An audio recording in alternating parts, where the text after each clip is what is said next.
Extrait du livre. Au-delà de l'argent. Au-delà du commerce, imaginez une société alternative. Ce livre a pour objectif de partager ma vision d'un monde alternatif, en dehors des notions de commerce et d'argent. Bien que je parle de vision, il ne s'agit pas d'un rêve, d'une utopie ou d'un fantasme. C'est une perspective ancrée dans une réalité objective, que je vais vous exposer de la manière la plus claire possible. Il est essentiel de ne pas interpréter ce que vous allez lire, ni d'y associer vos croyances religieuses, ésotériques ou idéologiques.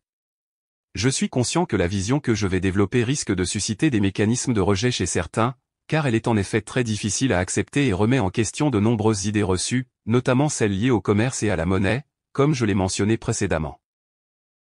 J'ai consacré de nombreuses années à l'étude des systèmes économiques et juridiques, passant des centaines de milliers d'heures à explorer ces sujets depuis la crise financière de 2008, jour après jour, sans relâche, dans le but de comprendre le monde dans lequel nous vivons et le système qui le régit.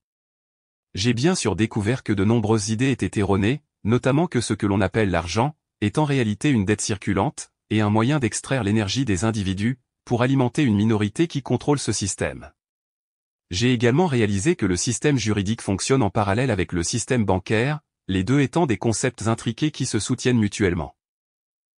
Ils représentent les deux faces d'une même pièce, ayant pour seul objectif de favoriser une petite minorité d'individus qui prospèrent aux dépens des autres, grâce à un système économique et juridique soigneusement élaboré, qui ne laisse rien au hasard, et qui évolue constamment pour affiner son pouvoir d'exploitation sur les populations.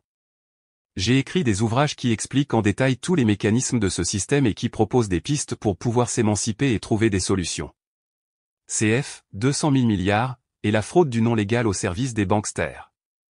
Dans ce livre, nous allons explorer ce qui me semble être la solution ultime à ce système commercial. Comme je l'ai mentionné précédemment, il sera probablement difficile pour certains de prendre au sérieux ce que je vais développer. Cela pourrait d'ailleurs être un signe que cette vision représente une véritable solution, car il est bien connu que toutes les idées brillantes rencontrent d'abord une forte résistance, avant de devenir évidentes par la suite. Pour commencer, je vous invite à vous remémorer un moment de votre vie où vous avez croisé quelqu'un en difficulté. Pensez à une situation où, vous vaquiez à vos occupations, vous avez rencontré quelqu'un au hasard dans la rue qui avait besoin d'aide. Naturellement, vous lui avez proposé votre assistance, convaincu que vous pouviez améliorer la situation, et vous lui avez apporté votre aide. Ensuite, vous êtes retourné à vos activités. En examinant cette expérience qui peut sembler banale et anodine à première vue, il devient clair qu'il n'y avait aucune motivation financière ou désir de profit dans cette situation.